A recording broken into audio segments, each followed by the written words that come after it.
Whole group, small group, online, checkpoints. These are all elements that are going to help drive differentiated small groups.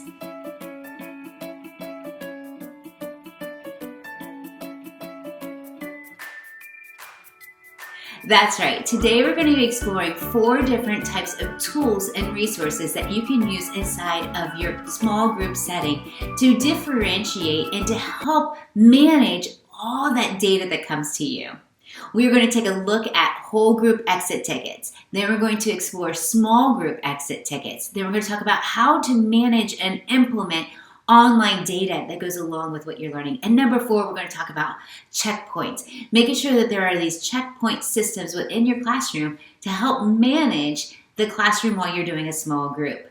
You guys ready? Let's get started. Like I said, today we're going to go through 4 different elements. We're going to talk about whole group exit tickets. A whole group exit ticket is when you are going to do an exit ticket at the end of a whole group lesson. Even when I am conducting whole group lessons, I am still trying to make sure that I chunk my lesson, still doing whole group overview, practicing independent practice, then doing digital content, and then future ready. It's just that we're just doing it all together. On those days, I definitely want to make sure that my students are walking away with a clear understanding of the skills that they're working on. So I'll do an exit ticket.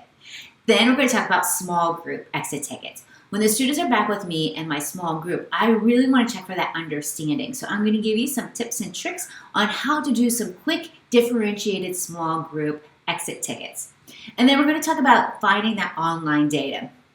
Edpuzzle, Nearpod, Pear Deck, all of these different resources, Desmos, are giving us great online data. So how do we use our small group, whole group, and online data to help differentiate? That's what we're going to be talking about when we get to number 3. And then number 4, checkpoints.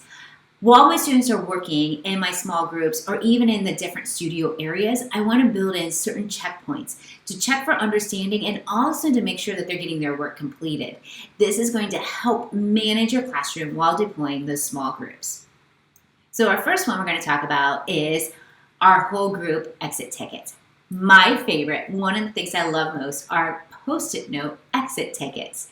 And when I was in a classroom, I saw this PostIt Note poster.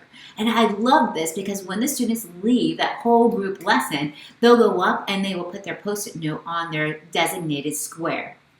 Now, I've also used Post-it note exit tickets where they just put the exit ticket on the door and the teacher will grab the exit tickets and then she'll put them into groups.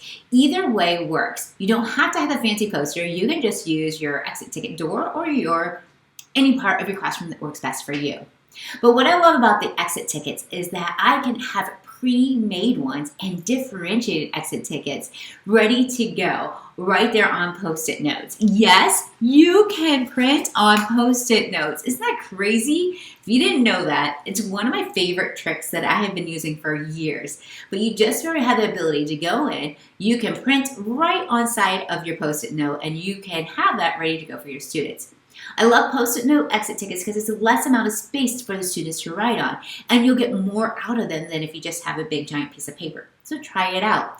If you would like, here's a Google folder with some sample exit ticket templates that you can use right away. And some of them are even just positive motivators as well as Venn diagrams, things that you can use. So some of them I have purchased and some of them I have found free templates. So definitely take a look at them and see the purchased ones you're going to have to purchase on Teacher Pay Teacher, but you get an idea.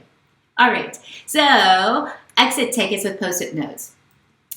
When I am done having my students post the Post-it notes, I will grab my Post-it note app on my phone.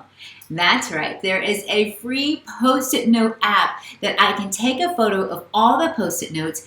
I can group them for tomorrow's small group. Or while I'm teaching that lesson, I can have the kids sit in designated areas. So I can group their different Post-it notes, and I can even see their handwriting on the Post-it notes, all by using the Post-it note app. It is for Androids and also iPhones. So if you snap a photo of this, you're going to see that it will take you to the iPhone app, and it is free. It's from Post-it Note, and it's going to make your lives so much easier. So exit tickets and using PostIt Notes is just a way to quickly gather that data from your whole group lesson. It's also good closure. What is one key thing that you learned today? Post-it notes are great, but if you want to try something else, think about using Jamboards. A Jamboard is a way that everybody can go in, post what they have learned, and also you can use it as an exit ticket. What I like about this is I can say, okay, depending on how you feel today, green means you are good to go, yellow means I'm kind of struggling, pink, red means that I might need a little extra work. And this can be anonymous. It does not have to have a student name on it, but I like to use this data to drive my small groups. So I might have the students put their initial or maybe their magic number on that Post-it note inside a Jamboard. I have found over 3,000 free Jamboard templates from TCEA. They went and curated and found all these templates and put them by categories. That QR code that you see on the screen is going to take you to a link that's going to give you a directory of tons of different Jamboard templates that you can use right there in your classroom. I have specifically highlighted the exit ticket one, so you can grab those exit tickets and you can start to use them right away. This Jamboard can be hyperlinked into your Canvas, into Google Classroom, Schoology, any of your learning management systems, but that way the kids can just click right on the link and it will take them to that Jamboard. It's free, it's easy, and it's a great way to do a whole group exit ticket.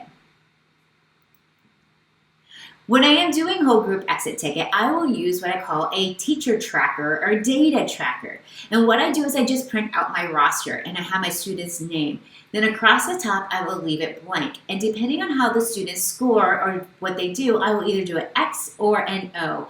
I keep it simple because this is a whole group exit ticket. Did they get it right? Did they get it wrong?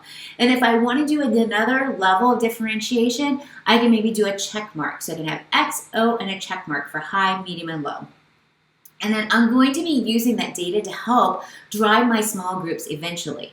But starting out with a whole group exit ticket is just one great way to really start to gather that data to drive your small groups. But keeping track on a quick little data tracker is going to really help you.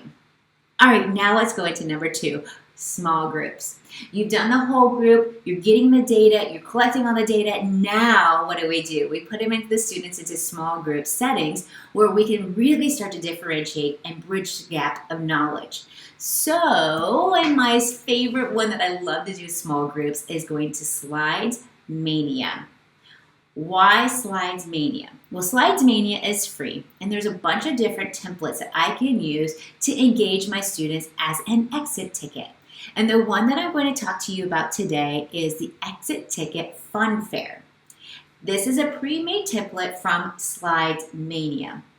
And what I like is that I can differentiate my questions based on the color of balloons. So all those blue balloons, the different shades of blue, might be my high flyer questions. The pinks and yellow might be my middle group. And then the purple and the greens are going to be my lower group. The reason why I differentiate the questions is because students are listening to the questions you're asking in that small group. And when they're listening, they're going to remember that answer and then just give it to you, and you're not going to get the accurate data you're looking for.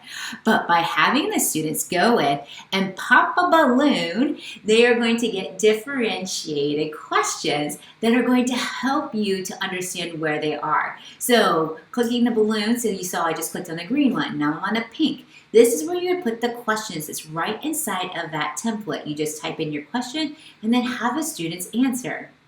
Once they answer that question, I like to keep track of it on my teacher tracker.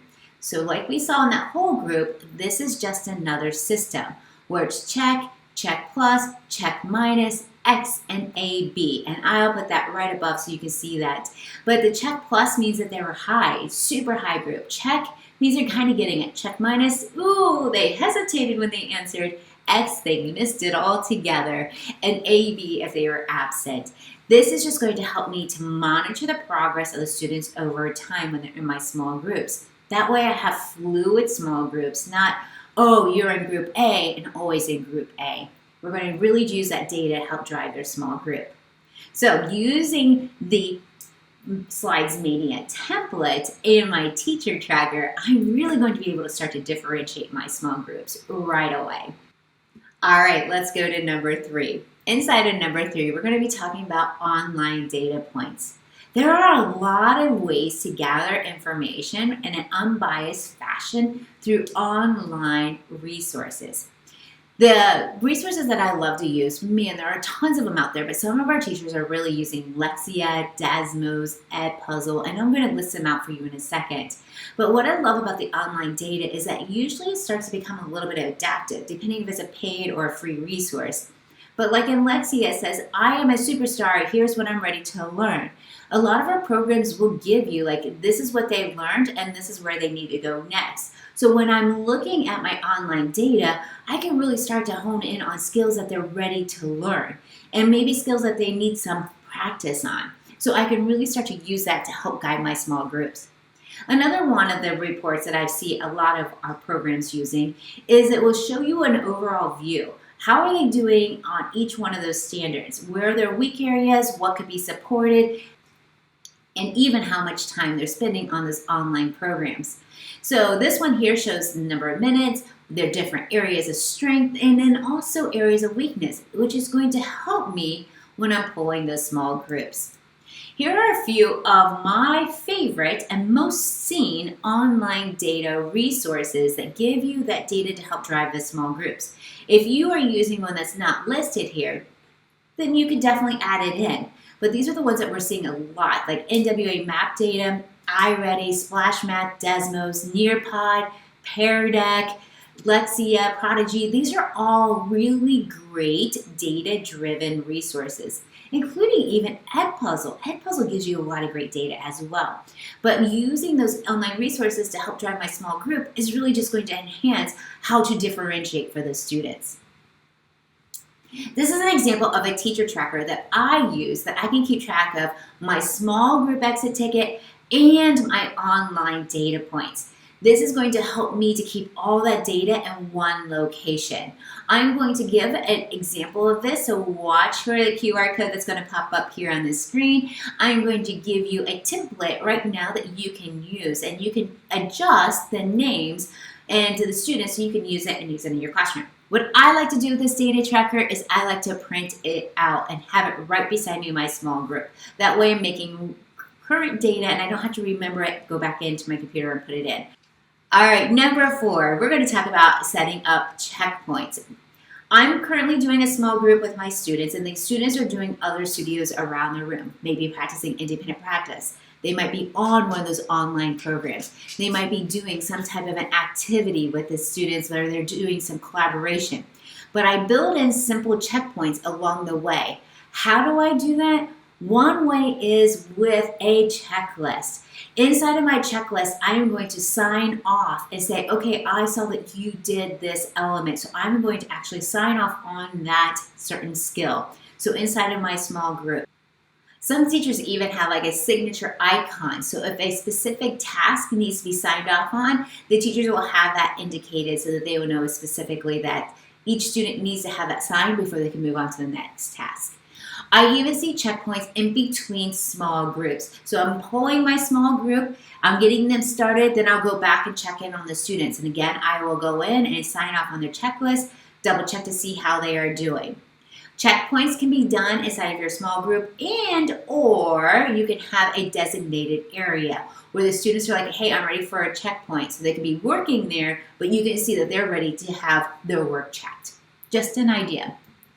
Another example is inside of one of my 8th grade math classrooms. Over to the side of the board, she has an open space. That open space says checkpoints. When they look at their checklist, it says sign up for a checkpoint before you do the next section.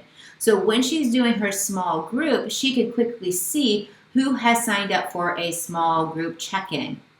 And she'll see it in order. So when they're done, they'll just go up, write their name. She's still doing a small group, but then when she's done, she's going to be able to start to call those students back. And it definitely just helps. Another way to do checkpoints is to have a data meeting day. And this is one of my friends from Splendora ISD. And I love the fact that when she is doing her data meetings, she is going through and looking at the data points online. How are you doing? Where are your strengths? Where are your weaknesses? How can I get you to the next point? She's having that one-on-one conversation with the student and writing down those data points on their checklist and their interactive notebook. Wow. So having those built-in checkpoints is going to help keep the kids moving forward. They may be struggling with one element of science right now, but they can say, hey, but look, you did really well when it came to cells. You just didn't do so well when it came to phases of the moon. But don't worry, we have time. We can fill in those holes and gaps. Setting up those checkpoints are just a great way to build those relationships with your students. All right, our 4 elements that we talked about. Whole group exit tickets. Great way just to check for understanding at the end of any lesson. Small group. Using the time with the students to really check in to see how they're doing. With Slides Mania or just even have them answer questions. And we also talked about online data pieces, how you can look at the online data to help drive your small groups. Don't get overwhelmed with the online piece. There's a lot of data out there. Just stay focused in one online program first, then move on. And then finally, we talked about checkpoints and the power behind having the students check in as they're working through the different studios. Tools for data-driven small groups starts with collecting the data and then using the data to drive your differentiated small groups.